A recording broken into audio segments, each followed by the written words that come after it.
but you don't waste your money that way. So when we used to say that we want to put ching, ching, ching in your pocket, how did we do that? We lowered the VAT rate. IMF and World Bank told me it could not work. It worked.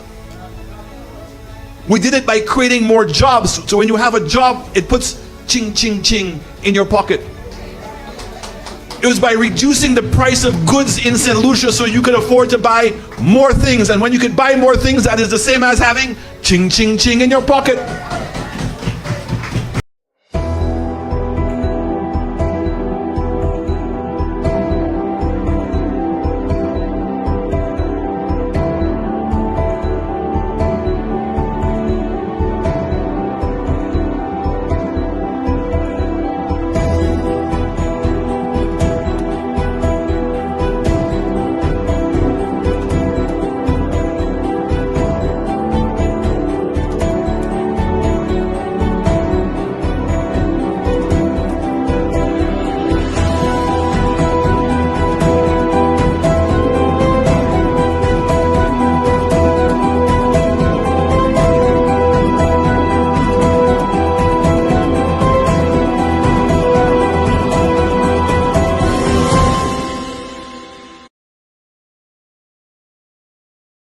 Weekly briefing, the last briefing before our very important meeting in the William Peter Boulevard. Ladies and gentlemen, we have found it necessary to come and speak to you again about issues affecting our country. The United Workers' Party on Sunday, September 22nd, will be announcing part of that future. We are constantly building ourselves, organizing ourselves, getting ourselves ready to govern this country again. Given what is happening in St. Lucia at this present time, that process becomes even more important when we examine what is happening to our country in the various aspects of the development of our country.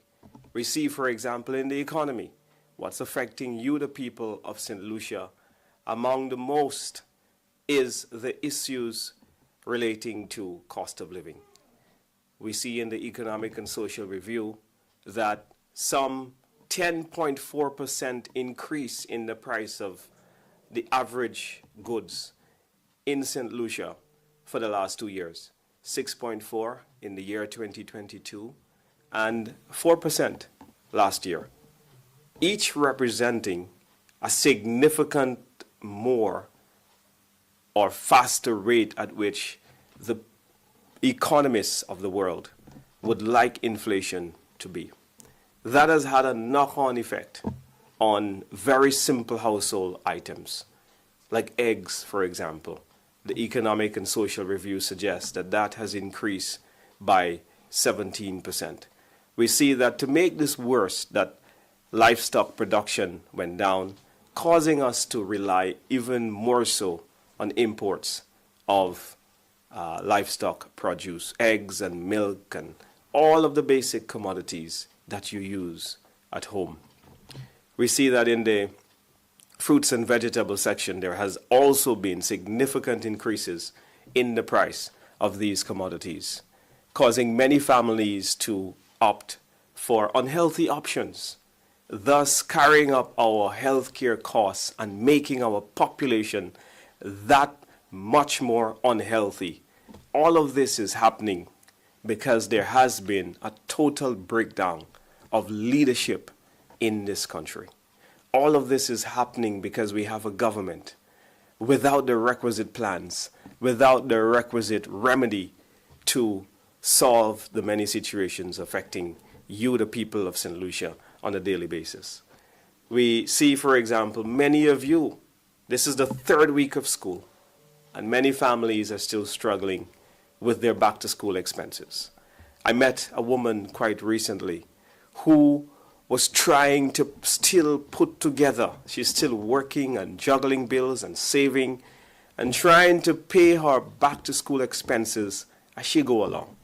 That mother of 4 is constantly trying to give her children the best.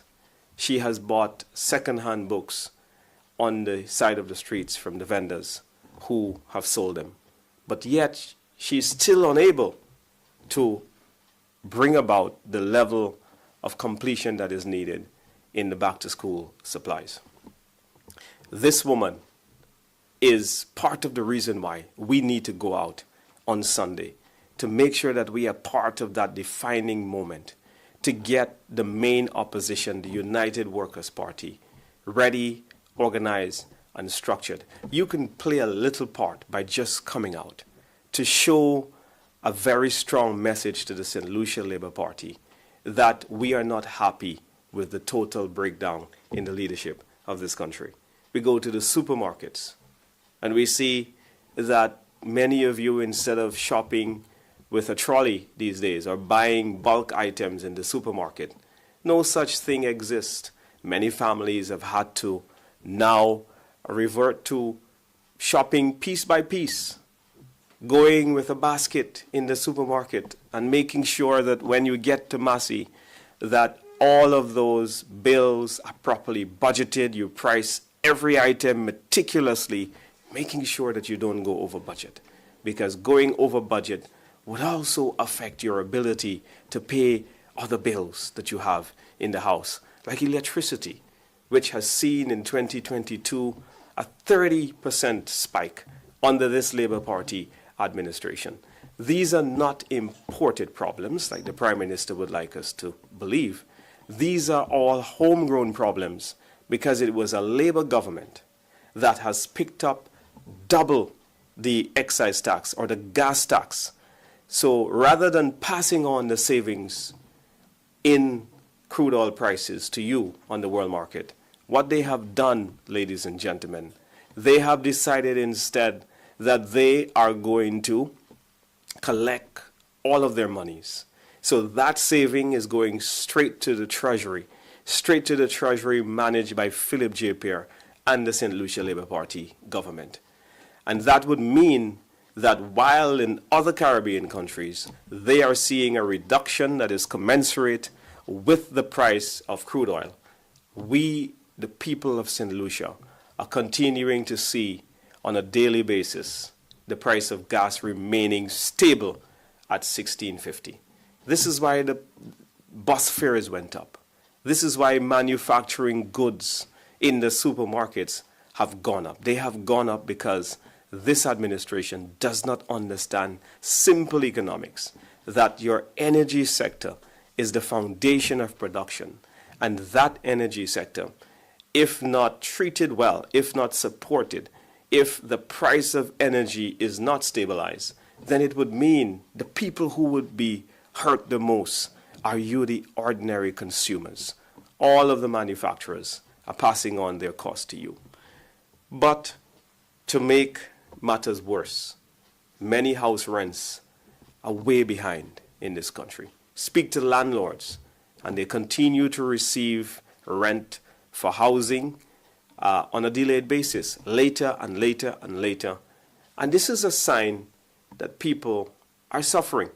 So while the government boasts about a quarterly unemployment rate, a quarterly, not a full year reduction, they are just picking out quarters because this government is desperate to prove to all of us that it is succeeding.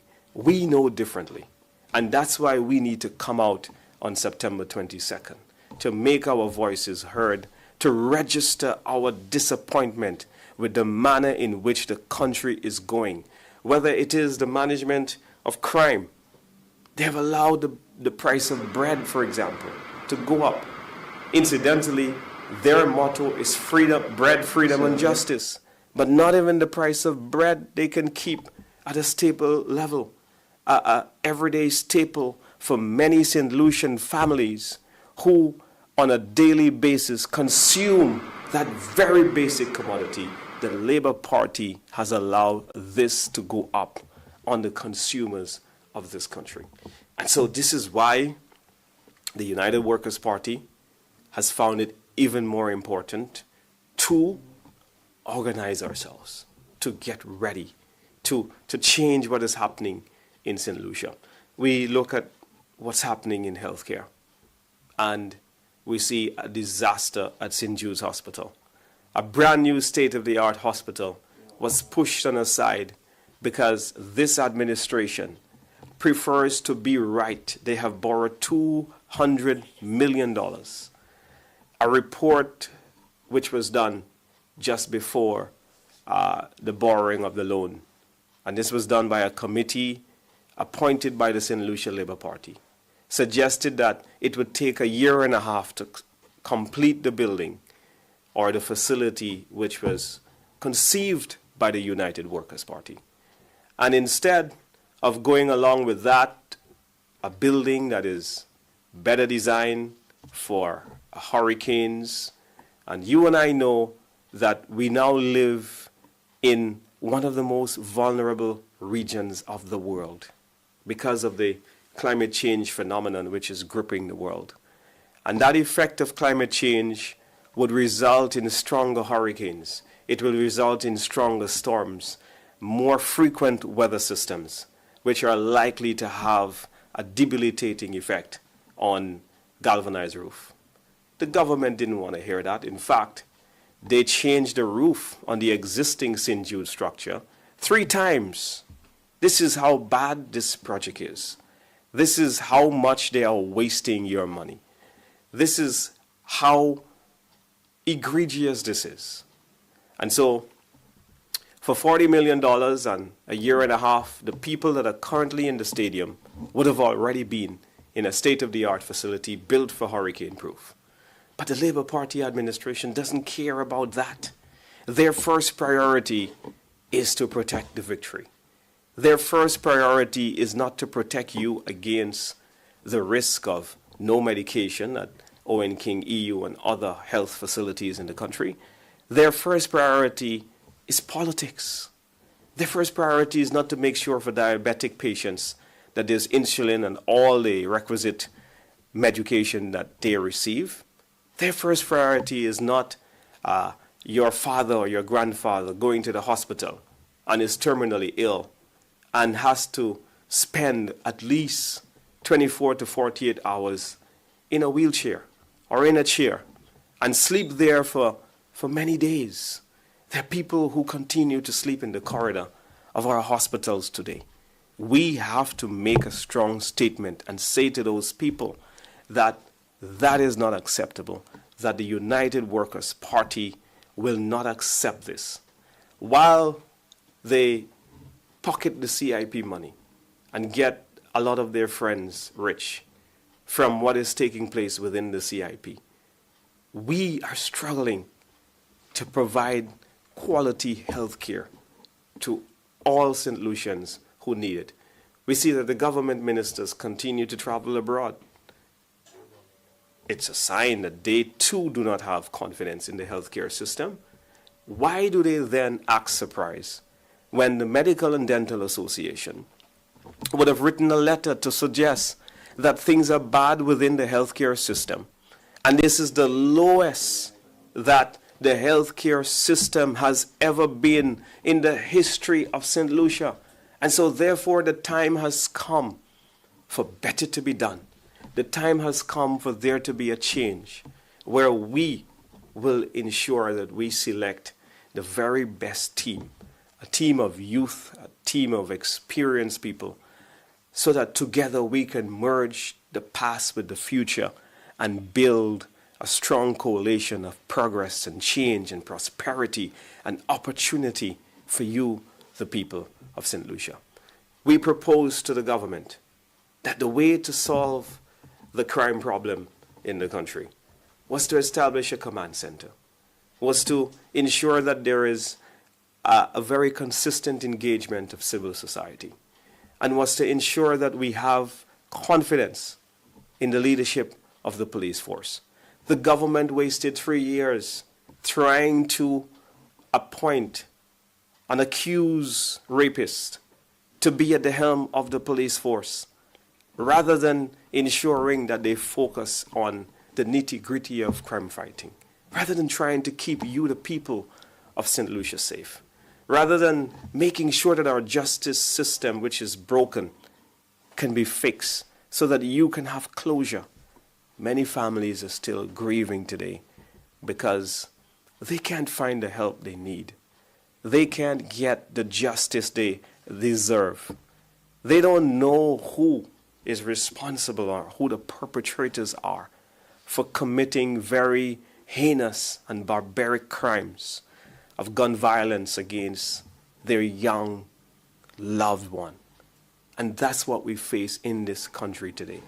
I am often marveled and inspired by the mother of Kimberly DeLeo, who at every given opportunity, any forum, talk shows, any public official, any authority, anyone in position that she feels that can help her to bring about justice for her daughter that she has lost many years ago. She continues to walk the pavements of this country, trying to find justice. We need to stand up for her. We need to stand up for the mother in Babonneau who would have had to receive the phone call that her son was shot fatally at a preschool while he was waiting for his young daughter on his way to pick her up from school that afternoon. If not dealt with properly, that child will be scarred psychologically for a very, very long time. If not given the right clinical treatment, that child will always go through the horror of that ordeal. This is what we put people through when we don't get the politics of this country right. When we don't ensure that we put the people's issues first. When we don't make sure that we care enough to go that extra mile to fight for people. Well, I want you to know that the United Workers' Party will fight for you. That's why we are organizing ourselves. That's why we're inviting you on Sunday 22nd. These are the reasons why we need to come out and send a strong statement. The CIP scandal is not getting any better. We've had a parliament session yesterday and still no reports laid in the House by the minister. In fact, what we see is the government trying to backdate laws to cover up illegally sold CIP passports. And we must stop this. This is egregious. This is unacceptable. This is going to hurt all of us. It puts our ability to shop online, to buy things from Shein and from Amazon at risk. It puts our correspondent banking at risk. It puts our ability to travel freely at risk because the international world has continuously now expressed a lot of concern about the capacity of our countries to secure these programs and to make sure that crimes, international crimes like money laundering, of which our CEO of the CIP has been accused for, that our ability to make sure that we get on top of those crimes are somewhat weak and incapable. If we cannot manage the crime situation of our domestic population, which seems to have overwhelmed our resources, how could we manage an additional 56,000 citizens that are living all over the world with the CIP program? This is what is at risk. An assessment by the United Workers' Party suggests that every single person in St. Lucia could get at least $20,000 per household if we are able to recover all of the CIP monies. It means that a family of 4 in a household would be able to get as much as $80,000 if we can get the CIP monies that the government has allowed to disappear because of underselling of passports. These are the issues that we are fighting for on Sunday. This is why the United Workers' Party is organizing itself, is building a strong coalition between youth and experience to make sure that whenever that bell is called, that we are ready, the United Workers' Party has always been a party of great possibilities. We have always been the party of vision. We have always been the party that whenever St. Lucia is in crisis, that we have come to its rescue. This time, there is a leadership crisis in the country. This time, there is a cost of living crisis in our country.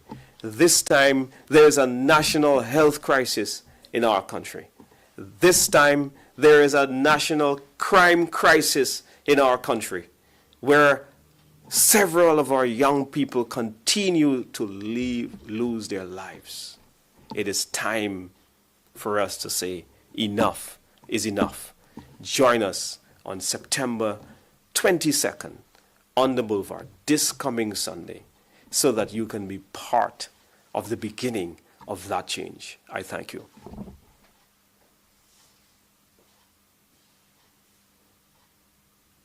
St. Lucia, the time has come for us to unite. We've felt the pain, the broken promises, the struggle. But together we can rise again. The United Workers' Party stands with you, ready to fight for the future we all deserve. Join us on Sunday, September 22nd, 5 p.m. at the William Peter Boulevard as we introduce a new generation of leaders, candidates who will move St. Lucia forward. This is more than just a meeting, it's a movement for change. Let's come together, stand as one, and reclaim our future.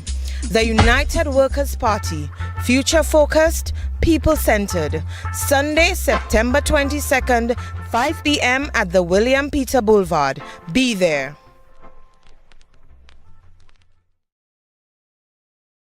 Imagine in 2024, a woman is finding herself in a situation where she has to solely rely on public washrooms.